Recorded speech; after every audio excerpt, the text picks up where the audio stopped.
Lord's institute of engineering and technology Hyderabad का वाहिद Muslim minority autonomous engineering institute affiliated to Osmania university बेहतरीन placements के साथ। अस्सलाम वालेकुम नाज़रीन, आज नजर डालते हैं देश की राजधानी नई दिल्ली और उत्तर प्रदेश से कुछ खास खबरों पर। अफगानिस्तान पर तालिबान संकट के बाद एक दूसरे की मदद के उद्देश्य से शहर में रह रहे अफगानिस्तानियों का नया ठिकाना अब दिल्ली का लाजपत नगर बन गया है। मेदांता हॉस्पिटल के पास रेस्टोरेंट्स चला रहे अफगानिस्तान के रहने वाले अहमद ने बताया कि तालिबान के कब्जे के बाद अफगानिस्तानी राष्ट्रीय संकट का सामना कर रहे हैं। ऐसे में एक दूसरे का सहारा बनने और शरणार्थी के तौर पर भारत सरकार से मदद पाने के लिए यहाँ रह रहे अफगानिस्तानी अब एकजुटता प्रदर्शित कर रहे हैं।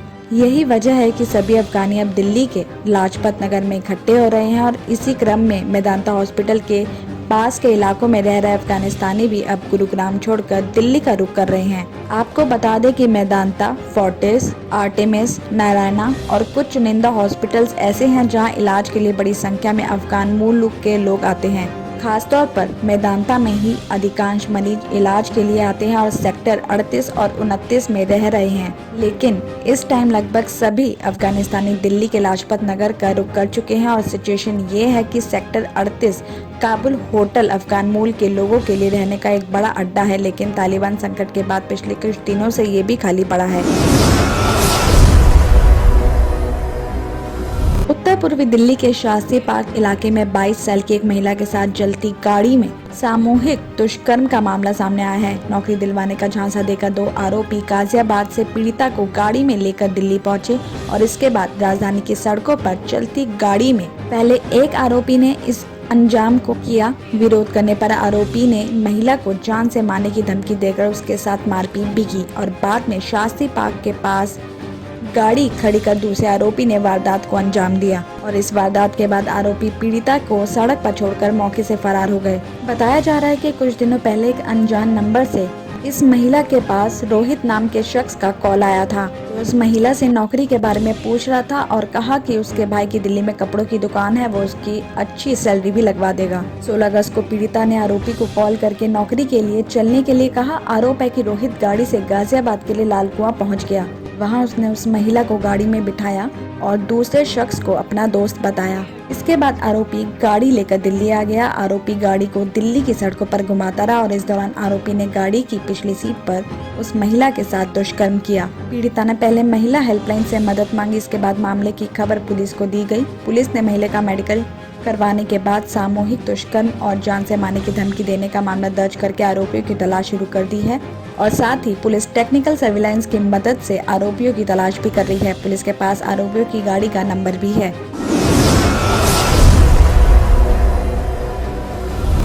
नांगलोई इलाके में दूध बेचने के विवाद में एक शख्स पर ज्वलनशील पदार्थ डालकर उसे जिंदा जला दिया गया है।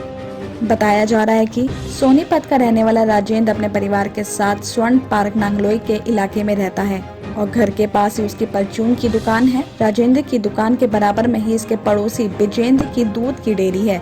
विजेंद्र ने कई बार राजेंद्र से अपनी दुकान पर दूध ना बेचने के लिए बोला था, लेकिन बावजूद इसके राजेंद्र अपनी दुकान पर दूध के पैकेट बेच रहा था। बताया गया है कि मंगलवार सुबह करीब 5:30 बजे राजेंद्र ने दुकान खोली तो विजेंद्र पहले से ही वहां बैठा हुआ था।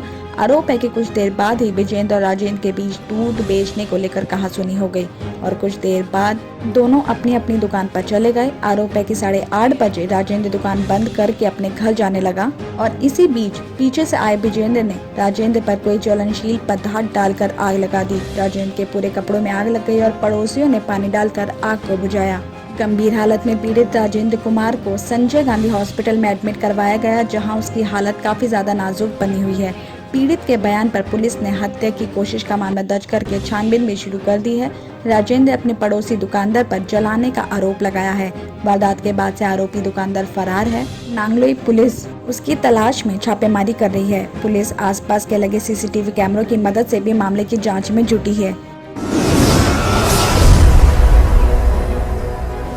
केंद्रीय पेट्रोलियम और ऊर्जा और आवास और शहरी कार्य मंत्री हरदीप सिंह पुरी ने कहा है कि अनाधिकृत कॉलोनियों को अधिकार दिलाने का काम केंद्र सरकार कर रही है।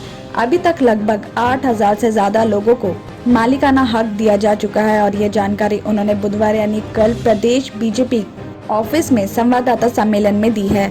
इस मौके पर उन्होंने ये भी कहा है कि जहां झुग्गी वही मकान योजना के तहत हजारों लोगों को घर देने का काम किया जा रहा है, जिसमें लगभग 7,500 EWS मकान में से 5100 से ज्यादा फ्लैट बनकर साल 2021 तक तैयार हो जाएंगे और बाकी फ्लैट साल 2022 तक बना दिए जाएंगे। उन्होंने कहा कि लैंड पुलिंग पॉलिसी के तहत आने वाले टाइम में 17 लाख इकाई बनेगी, जिसके तहत 6,500 से ज्यादा हेक्टेयर जमीन DDA में रजिस्टर्ड हो चुकी है। उन्होंने कहा कि मंगलवार को बुराड़ी की जनता के आग्रह और क्षेत्रीय सांसद मनोज तिवारी के कहने पर वहां DDA ऑफिस बनाने की भी तैयारी शुरू हो गई है।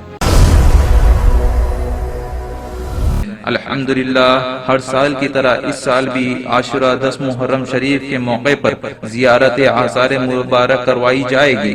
बरोज 20 अगस्त 2021 बाद नमाज जुमा ता मगरिब लंगर आम का एहतमाम रहेगा। खवातीन के लिए पर्दे का नज्म रहेगा, जिसमें हुजूर अकरम सल्लल्लाहु अलैहि वसल्लम के जुल्फ़े मुबारक, मुँह मुबारक, नूरानी चादर मुबारक, नक्शे पावा नाले मुबारक, पंजतन पाक रिज़वानुल्लाहि ताला अलैहि अजमईन के मुँह मुबारक, खुलफाए राशिदीन रज़ी अल्लाह ताला अजमाइन के मुँह मुबारक, हुजूर सैयदना गौसे आज़म दस्तगीर रज़ी अल्लाह ताला अन्हु के मुँह मुबारक, हुजूर सैयदना ख्वाजा गरीब नवाज रज़ी अल्लाह ताला अन्हु के जुल्फ़े मुबारक और कई बुजुर्गाने दीन के तबरुकात की जियारत करवाई जाएगी। बामकाम खानक़ाए क़ादरिया रज़विया हुजूर रफ़ीक़ दमा रोड रूबरू पिल्लर नंबर 238 मुंतसिल गली TS paradise function hall, dairy farm, Hyderabad.